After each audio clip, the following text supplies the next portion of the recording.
общем, бродяги вырвались с отеля и сейчас уже направляемся на центральную площадь. Ребят, я такие штуки видел только в американских фильмах, в американских школах. Первый раз вообще вживую вижу нечто подобное. Чистая? Да, отличная вода. Привет из Туркестана, украинцам. Салам алейкум. Давай, братан, удачи вам. Спасибо. Там дальше такая красота виднеется. Сейчас пойдем. У меня такое ощущение, я вот здесь нахожусь, как будто бы я попал в фильм в древний, ну, в эпоху Древнего Египта. То есть вот здесь мавзолей Ходжа Ахмеда Исави, вот там, видите, внутренняя крепостная стена, а вот внешняя крепостная стена. Внутри здесь был город Исы. И вот археологами, которые были привлечены и Казахским научно-исследовательским институтом культуры, в 2019 году проводились археологические раскопки на этой территории. И в 2020 году были произведена консервация вот найденных фундаментов и стен. Вот посредством вот такого. Это все сделано из сырцового кирпича и обмазано глиняной этой штукатуркой. То есть, ну, все как сделано. Но это вот восстановлено, так сказать.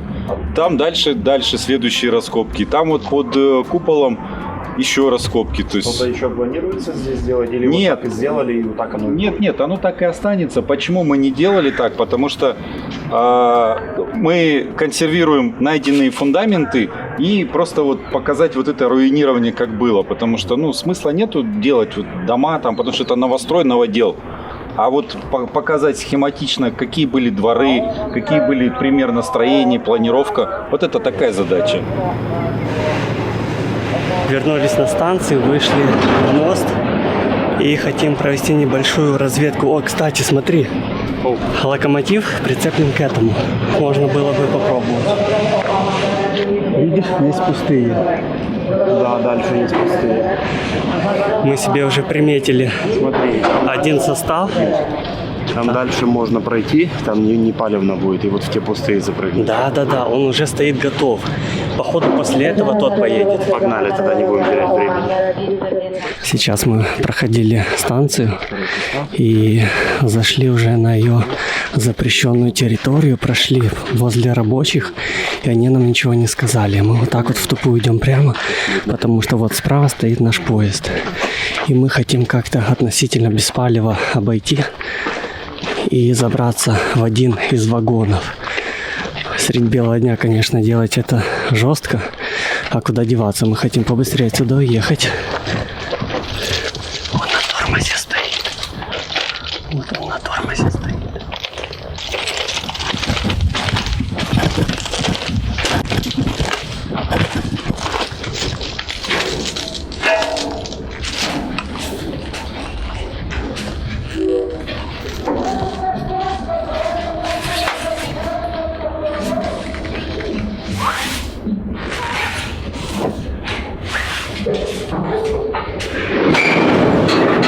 Едет еще один состав, а мы в этот попробуем.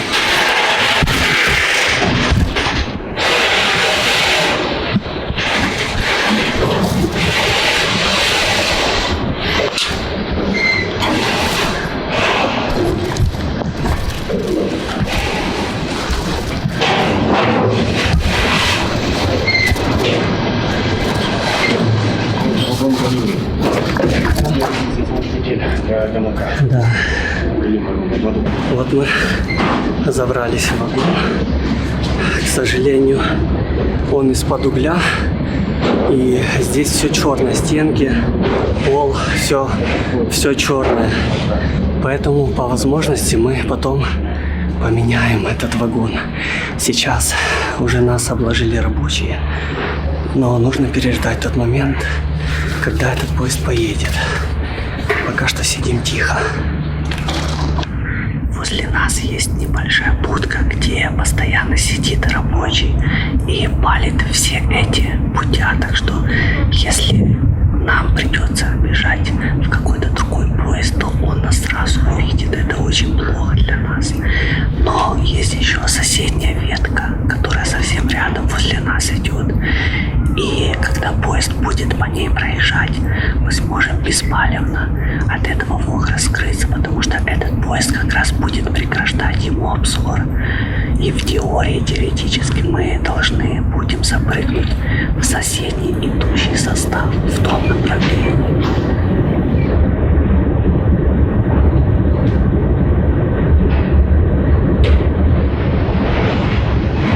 Есть хорошая и плохая новость. Потому что если вылазить здесь, то здесь поезда нет, здесь палево. А хорошая новость в том, что в соседнем вагоне петли есть.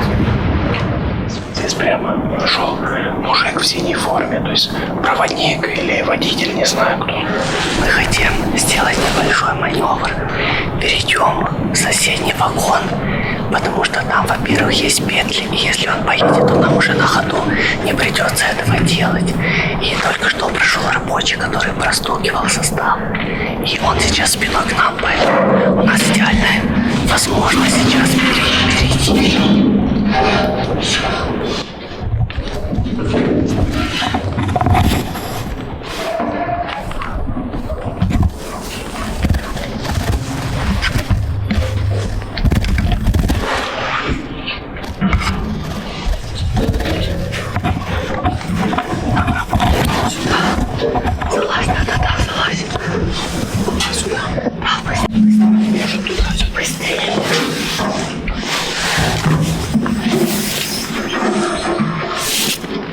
Рабочий тут прямо к нам.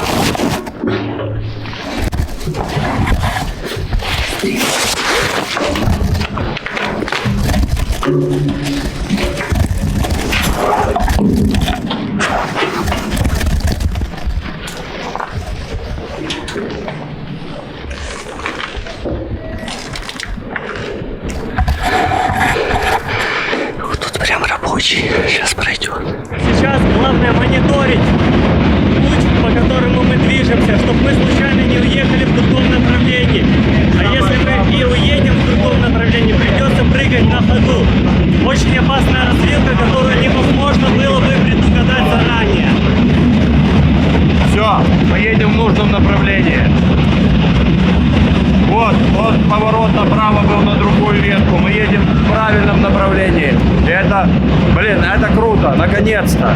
4 часа ожидания, и мы наконец-то уехали в нужном направлении.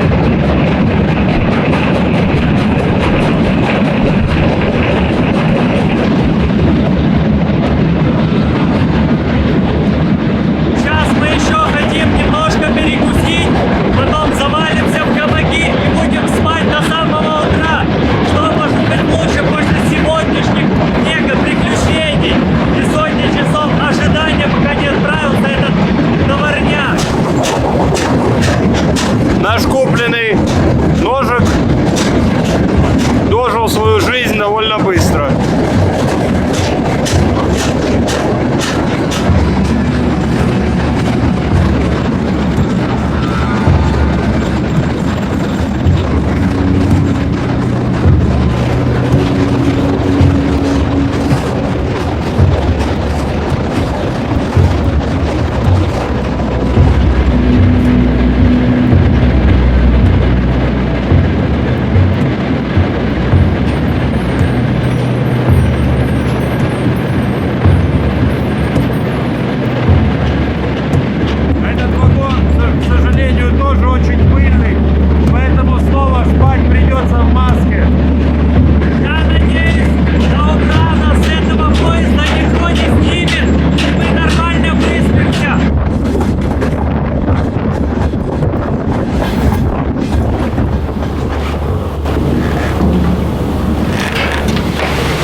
Соседний поезд с нормальными вагонами.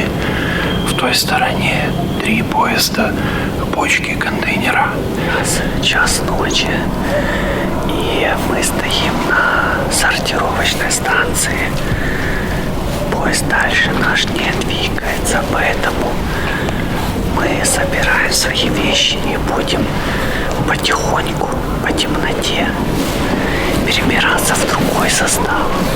Потому что, судя по всему, этот здесь задержится на очень долгое время.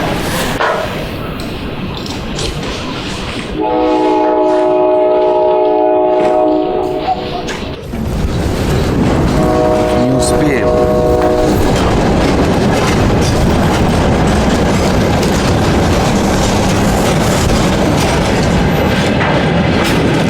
Бежи, прыгай первый, давай, бежи и догоняй их.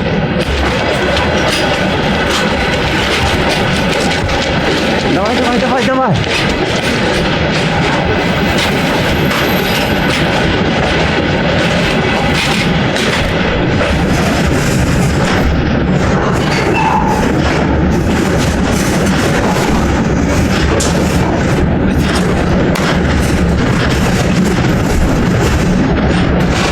Ну, слышали, то, что дернулся один из составов, и пока мы слазили, он уже набрал такую огромную скорость. Я не знаю, как они могут так быстро набирать, но это было очень быстро. Он просто мчался. Мы его догнали, запрыгнули, и сейчас уже покидаем это место. Фух. Это было чертовски сложно.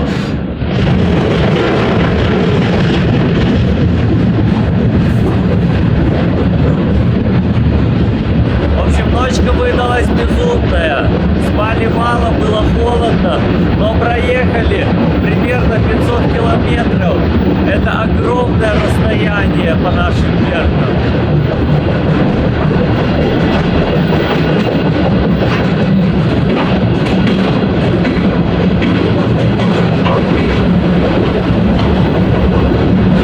Не вставай!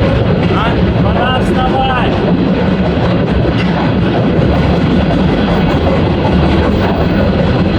В этом товарнике безумно холодно было ехать.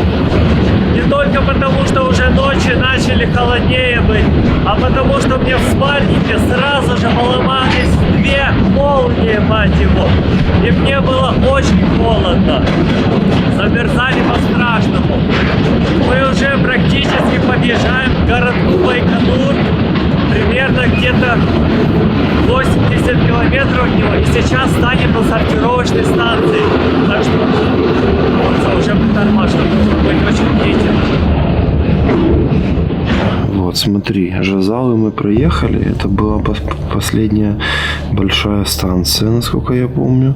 Следующая должна быть уже Байконур. Сейчас. Так. Да, получается, следующая большая это уже Байконур. Сколько осталось, сейчас скажу. Вроде как 50 километров осталось.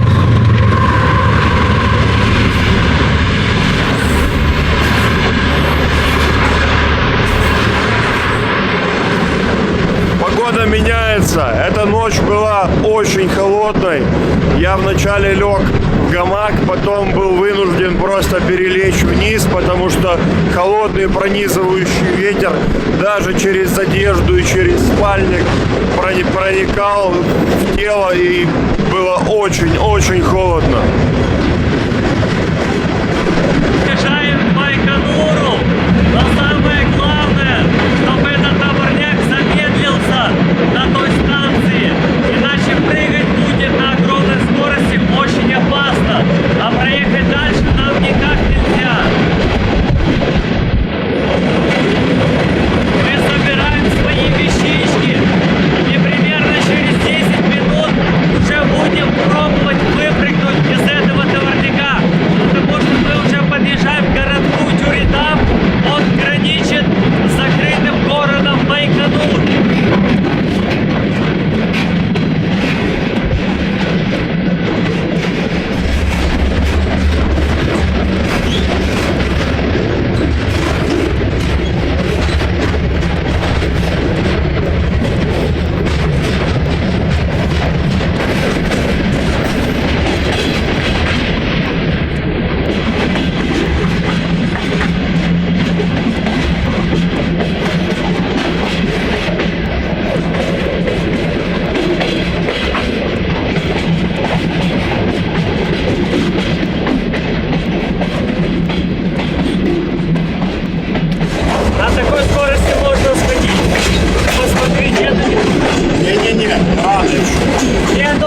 Есть рабочие. Мы не успеем, он нас все равно увидит. Увидит все равно, уже почти подъехали.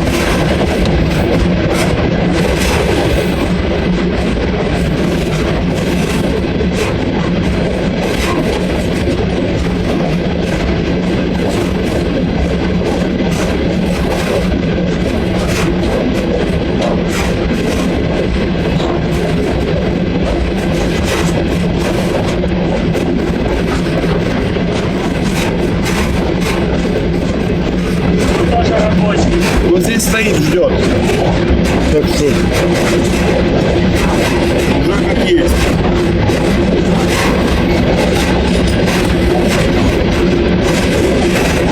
Видео нас, да.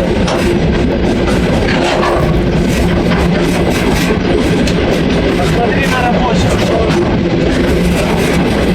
Да ничего, стоит как стоял.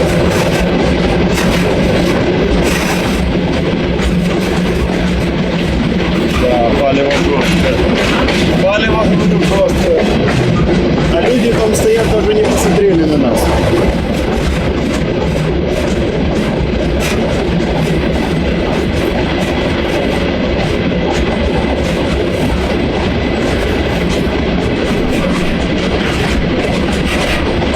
Давай пробуй сходить. Не, быстро, чувак. Чувак, он может разогнаться дальше. Блядь. Есть рабочие? Да. Сейчас, там поворот небольшой. Тормози сейчас.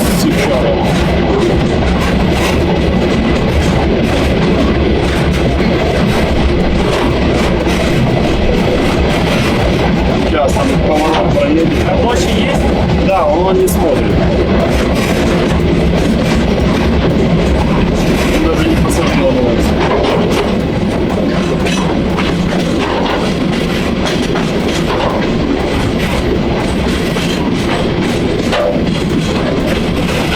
Надо прыгать. Сейчас, подожди, тут стрелка. Некуда. Начинает разгоняться. Чувак, он начинает разгоняться. Подожди, стрелка.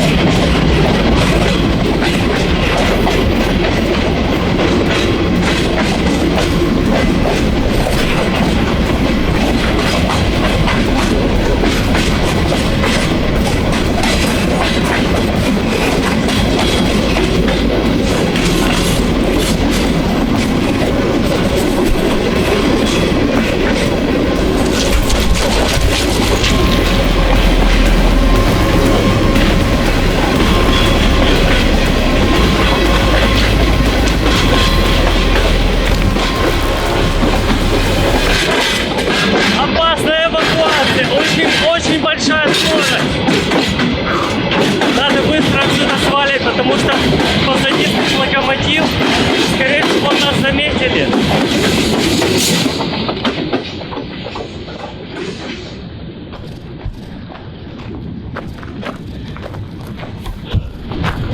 Он даже не останавливался.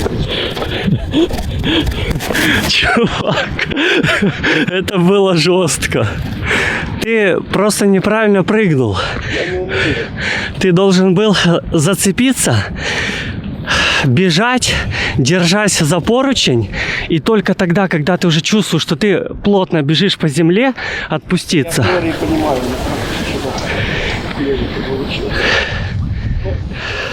Результат падения как бы мелочи. Но если найдем чем обработать, будет хорошо.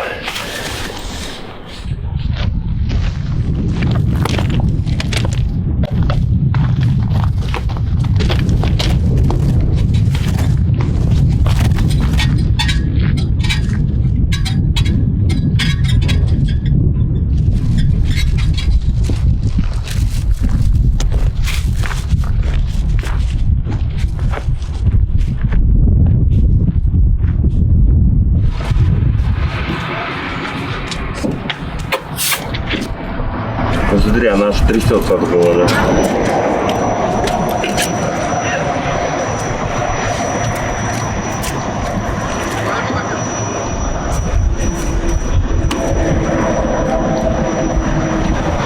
Все, малыш. Больше нет.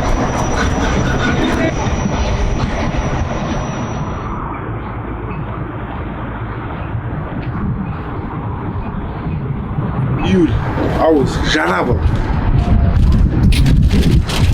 Без воды не можешь ходить. Жара такой. 50 градусов, горячий. Давит туда, поставить сюда. Короче, мусор туда гонять и сюда гонять.